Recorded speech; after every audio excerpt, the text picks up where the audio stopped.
A lo largo de los siglos, la Iglesia ha sido testigo de conversiones asombrosas. De perseguidor a apóstol, de incrédulo a mártir, de pecador a santo. Pero pocas historias tienen la fuerza, el dolor y la profundidad de esta. Un joven brillante, adicto a los placeres del mundo, que se convirtió en uno de los pensadores más influyentes del cristianismo. Esta es la historia de un hombre que pasó de buscar amor en todas partes, a descubrir que solo había uno que nunca le fallaría. Lo que estás a punto de escuchar no es simplemente una biografía, es un viaje oscuro, tenso, desgarrador, que culmina en una luz tan pura que ha cambiado el curso de la historia cristiana. Suscríbete si alguna vez has sentido que no eres digno del perdón de Dios, porque hoy vas a descubrir que los peores pecadores pueden llegar a ser los más grandes santos. Quédate hasta el final, porque lo que San Agustín escribió en su lecho de muerte cambió el destino de miles de almas. Y ese secreto aún permanece sellado.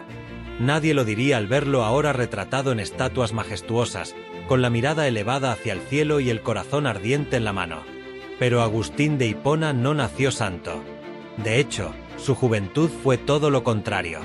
Nació en Tagaste, una ciudad del norte de África, en el año 354, en el seno de una familia dividida entre la fe cristiana de su madre, Mónica, y el paganismo práctico de su padre, Patricio.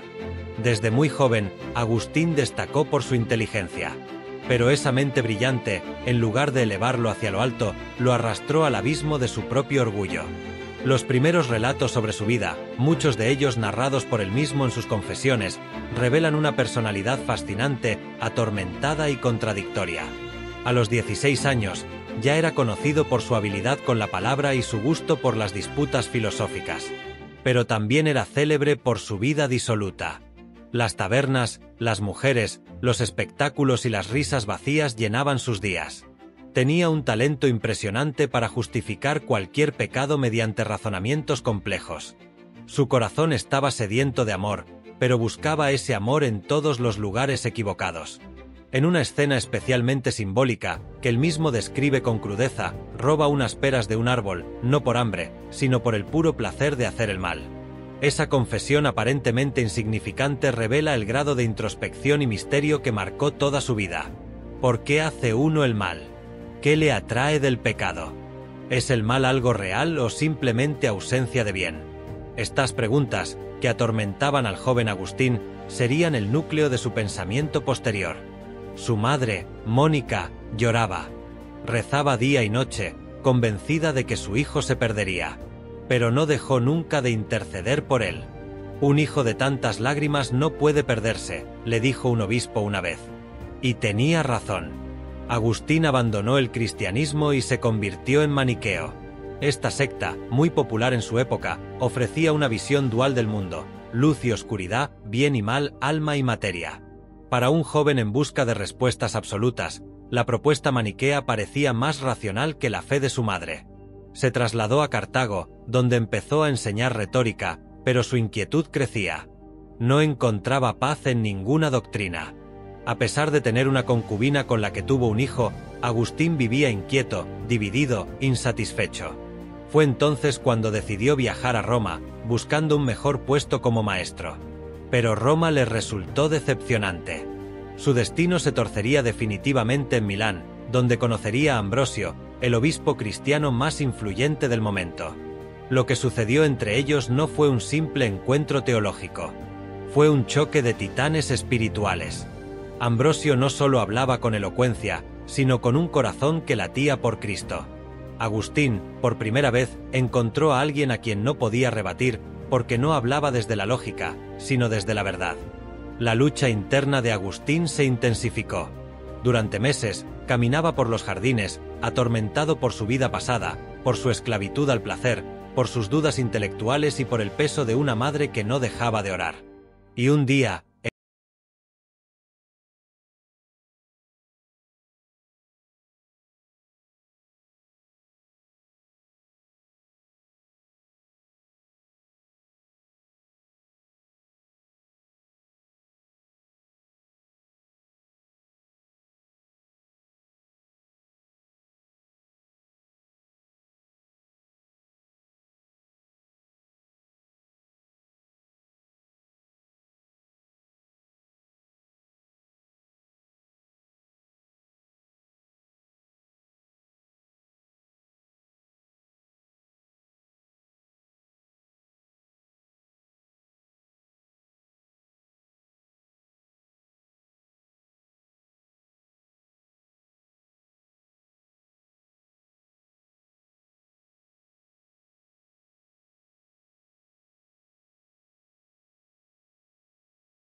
En el año 391, Agustín viajó a Hipona, una ciudad portuaria al norte de África.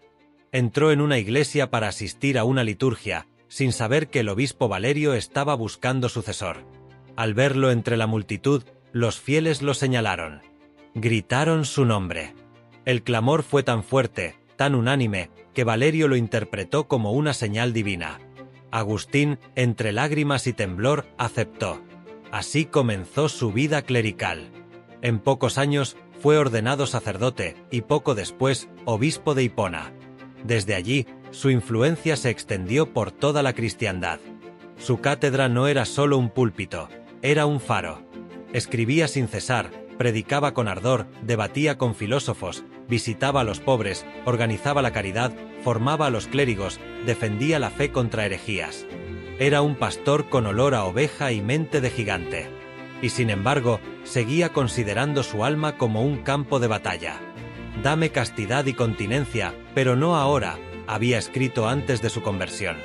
Ahora, en cambio, decía, «Nos hiciste, Señor, para ti, y nuestro corazón está inquieto hasta que descanse en ti». Ese corazón inquieto fue el motor de sus mayores obras. Entre ellas, destacan las confesiones, escritas como una oración continua a Dios, donde relata con una sinceridad brutal sus caídas, sus pasiones, sus errores y la misericordia que lo salvó. Es el primer libro de la historia que podemos considerar una autobiografía en sentido moderno. Pero no es una simple narración. Es un grito del alma. Es un espejo donde millones de cristianos se han visto reflejados. Otra de sus obras capitales fue La ciudad de Dios. Escrita durante el caos que siguió al saqueo de Roma por los visigodos en el año 410, Agustín responde a quienes culpaban al cristianismo de la decadencia del imperio. Su tesis es profunda y audaz. Hay dos ciudades, la de Dios y la del hombre. Una vive para el amor de Dios hasta el desprecio de sí mismo. La otra, para el amor de sí hasta el desprecio de Dios. El mundo visible se hunde, pero la ciudad de Dios permanece. Es una obra que influyó durante siglos en la teología, la filosofía política, la visión cristiana de la historia. Sin embargo, no todo fueron escritos. Como obispo, Agustín vivió en carne propia las tensiones de su tiempo. Luchó contra los donatistas, que negaban la validez de los sacramentos administrados por obispos indignos. Combate la herejía pelagiana, que negaba el pecado original y afirmaba que el hombre podía salvarse por sus propias fuerzas. En todos estos debates, Agustín defendió con pasión la gracia de Dios, la necesidad del bautismo, la fuerza del perdón y la humildad del corazón. La profundidad de su pensamiento era inigualable, pero lo que más conmovía era su autenticidad. No hablaba desde un pedestal. Hablaba desde su experiencia, desde su herida, desde su búsqueda. Su voz no era la de un moralista frío, sino la de un hijo pródigo que ha sido abrazado. Era capaz de hablarle al alma más rota, porque él mismo había estado roto. Su teología estaba impregnada de humanidad. Y por eso, tocaba los corazones. Pero a pesar de su fama, Agustín nunca olvidó su fragilidad. Dormía poco, rezaba mucho. Ayunaba, trabajaba, corregía, acompañaba. No se encerró en un torreón de sabiduría. Vivía entre su gente. Y esa cercanía marcó una diferencia. Con el paso de los años, su figura fue adquiriendo una autoridad espiritual imponente. Incluso quienes no compartían su visión reconocían su genio. Su influencia llegó hasta los confines del imperio. Sus cartas eran leídas con reverencia. Sus libros copiados una y otra vez. Pero él nunca se creyó superior. En sus últimos escritos se mostraba con una humildad estremecedora. He sido como un burro que lleva oro. Pero el oro no es mío, es de mi Señor. En su ancianidad, comenzó a revisar todas sus obras, escribiendo un texto llamado Retractaciones, donde corregía ideas, matizaba expresiones, reconocía errores. ¿Qué otro autor, después de haber escrito tanto, se atrevería a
año 430, los vándalos rodearon Hipona.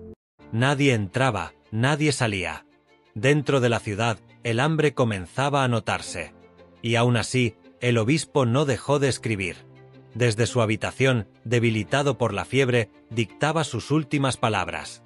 Entre ellas, unas reflexiones sobre los salmos que hoy siguen conmoviendo por su profundidad y paz. Fue durante ese asedio cuando, sabiendo que la muerte se acercaba, Agustín tomó una decisión que hoy resulta incomprensible para nuestra época. Mandó escribir en las paredes de su habitación todos los salmos penitenciales. No en un pergamino, no en un códice. En la pared. Quería tenerlos ante sus ojos mientras moría. Quería que sus últimas palabras no fueran un tratado, sino una súplica de perdón. El obispo que había debatido con emperadores y filósofos moría como el pecador que siempre reconoció ser. Durante los últimos días de su vida, prohibió a todos que lo visitaran, salvo sus hermanos más íntimos. Quería estar solo con Dios, solo con su conciencia, solo con aquel a quien había buscado en las tabernas de Cartago, en los jardines de Milán, en las bibliotecas de Hipona, y al fin había encontrado en el silencio del corazón. El 28 de agosto del año 430, Agustín murió. Su cuerpo fue enterrado con sencillez. Pero sus palabras, sus oraciones, su pensamiento ya habían encendido una llama que nunca se apagaría. Sus escritos atravesaron generaciones, inspiraron santos, formaron concilios, guiaron conversiones. Desde San Benito hasta Tomás de Aquino, desde Lutero hasta el Papa Benedicto XVI, todos leyeron, discutieron, se dejaron interpelar por ese hombre que pasó de los prostíbulos a la santidad. Pero aún queda una pregunta que sigue viva: ¿por qué la Iglesia lo llama Doctor de la Gracia? ¿Qué descubrió Agustín sobre la naturaleza humana que aún hoy sigue estremeciendo a teólogos y creyentes? El corazón de su enseñanza no está en una fórmula, ni en un dogma, ni siquiera en un libro. Está en una experiencia, la absoluta incapacidad del hombre para salvarse a sí mismo. Agustín comprendió como pocos que el pecado no es solo un error, sino una herida profunda, una ruptura con el amor que nos creó. Y que solo la gracia de Dios, gratuita, inmerecida, escandalosa, puede restaurarnos. Por eso, para Agustín, el cristianismo no es una religión de reglas, sino un encuentro, un regreso, una rendición. Él lo vivió, y por eso lo predicó con tanta fuerza. Porque sabía que sin la gracia no somos nada, pero con ella, hasta el más perdido puede ser santo. Y ese mensaje, que parecía tan personal, se convirtió en universal. Después de su muerte, la figura de Agustín no desapareció. Todo lo contrario. Su legado empezó a extenderse como una llama silenciosa por los rincones del mundo cristiano.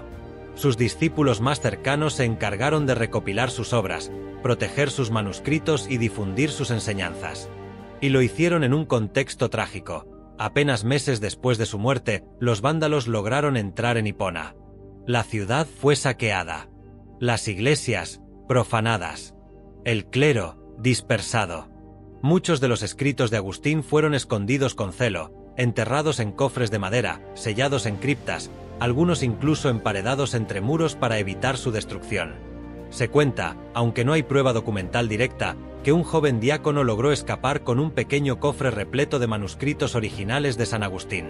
Cruzó el Mediterráneo y llegó hasta Italia, donde fue recibido en un monasterio en Ostia. Allí, se copiaron los textos a mano durante años. Fue esa labor silenciosa de los copistas la que permitió que la obra de Agustín llegara a sobrevivir siglos de guerras, herejías, cismas y decadencias. Durante la Edad Media, Agustín se convirtió en una autoridad indiscutible. En los claustros benedictinos, sus libros eran leídos junto a la Sagrada Escritura. En las universidades nacientes, como París u Oxford, sus tratados sobre la Trinidad, el alma, la memoria y la gracia eran materia obligatoria. Se le comenzó a llamar Doctor Gratiae, el Doctor de la Gracia, como reconocimiento a la centralidad de su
XVI, quien confesó haber sido profundamente influenciado por las confesiones.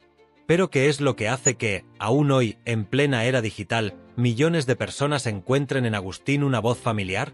Quizás sea su humanidad. San Agustín no es un santo inalcanzable, de mirada perdida y manos alzadas. Es un hombre que caminó por las calles, que amó con pasión, que cayó una y otra vez, que dudó, que se desesperó, que lloró como un niño, que discutió con su madre, que se peleó con amigos, que se sintió abandonado. Su santidad no fue una línea recta, sino una espiral que bajaba y subía constantemente hacia Dios. Y por eso, al leerlo, sentimos que no estamos solos. Muchos creyentes, especialmente los jóvenes, encuentran en sus confesiones un refugio. No es un libro fácil. No es un diario superficial. Es un grito del alma. Una radiografía del corazón humano. Cuando dice tarde te amé, hermosura tan antigua y tan nueva, uno siente que no está leyendo historia, sino oración.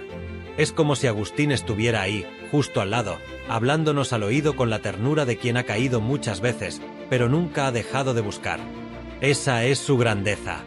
No solo lo que escribió, sino desde dónde lo escribió.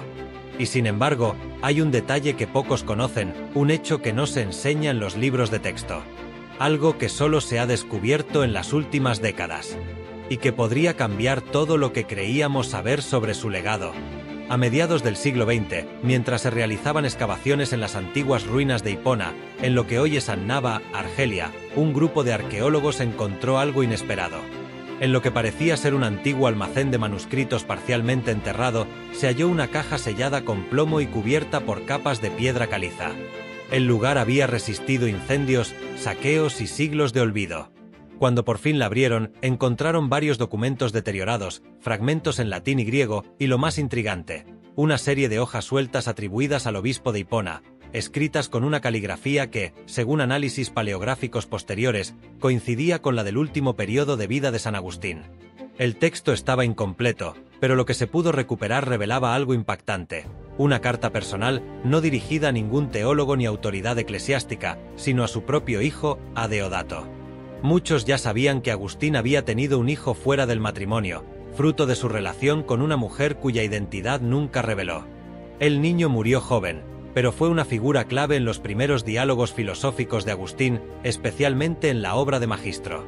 Se creía que, tras su muerte, Agustín no volvió a escribir sobre él.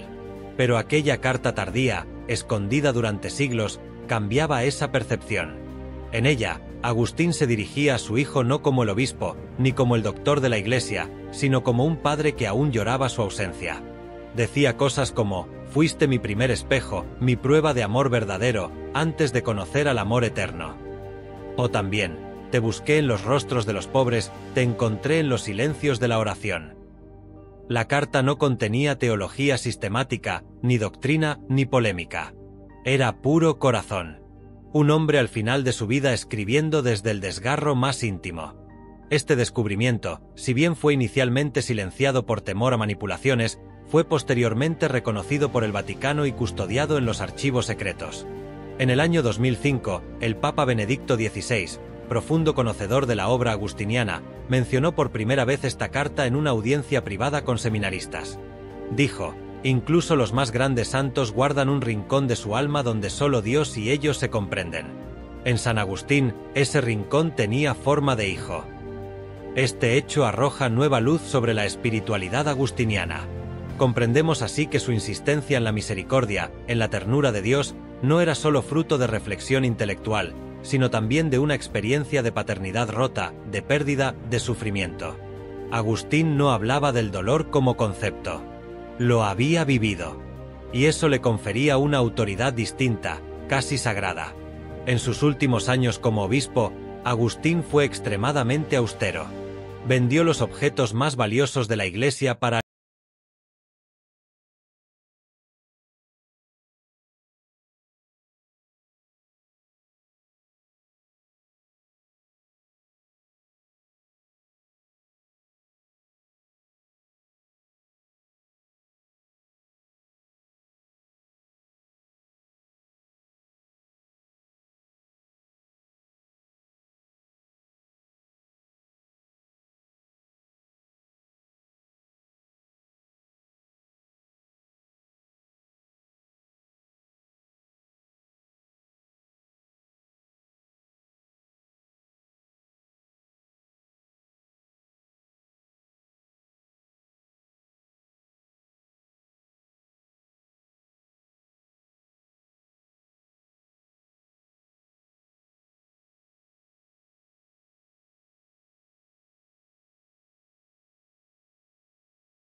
solo el amor que no cambia. Y precisamente por eso, él fue capaz de convertir sus propias caídas en puentes para los demás. San Agustín no es solo un nombre en los libros de historia. Es un espejo para el alma. Cada vez que alguien se siente indigno, sucio, perdido, puede encontrar consuelo en sus escritos. Porque si Dios pudo transformar a un joven arrogante, lujurioso y soberbio en uno de los mayores santos de todos los tiempos, ¿quién puede decir que está más allá de la redención? Quizá por eso, en los últimos años, muchos jóvenes católicos, y también buscadores no creyentes, han vuelto la mirada a sus confesiones. No por nostalgia, sino por necesidad. En un mundo que ofrece 1000 caminos falsos hacia la felicidad, Agustín nos recuerda que la verdadera alegría nace del encuentro con el Dios vivo.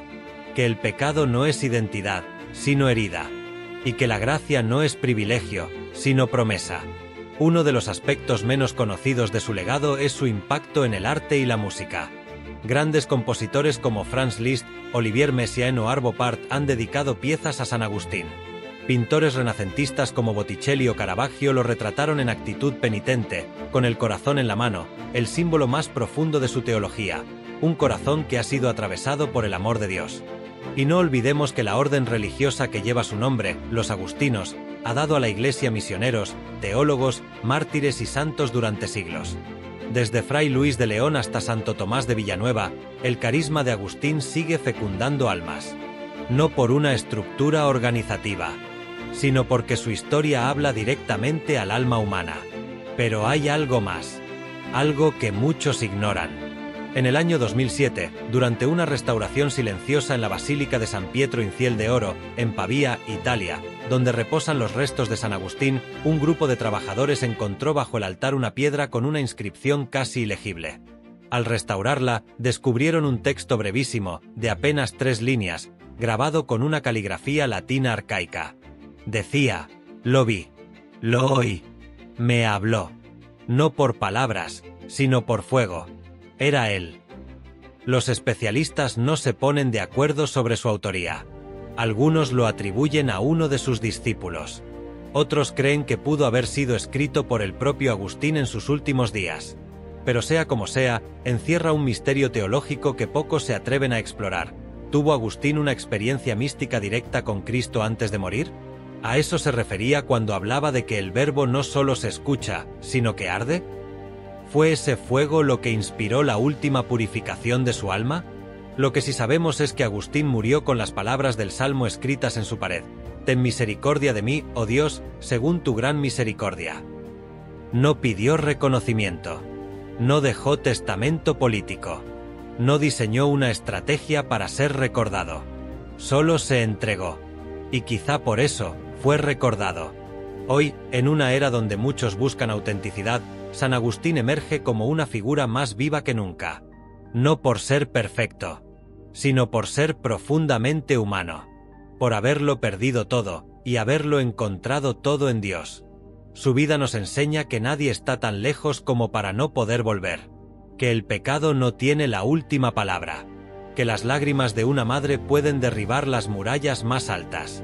Que los errores del pasado no determinan el futuro. Que la gracia puede hacer de un pecador un doctor. Y de un alma inquieta, un corazón en paz. Suscríbete si tú también has sentido esa inquietud. Si alguna vez te has preguntado por qué no logras llenar ese vacío interior. Porque tal vez, como Agustín, lo has buscado fuera, cuando estaba dentro. Y recuerda, como dijo el santo de Hipona: ama y haz lo que quieras,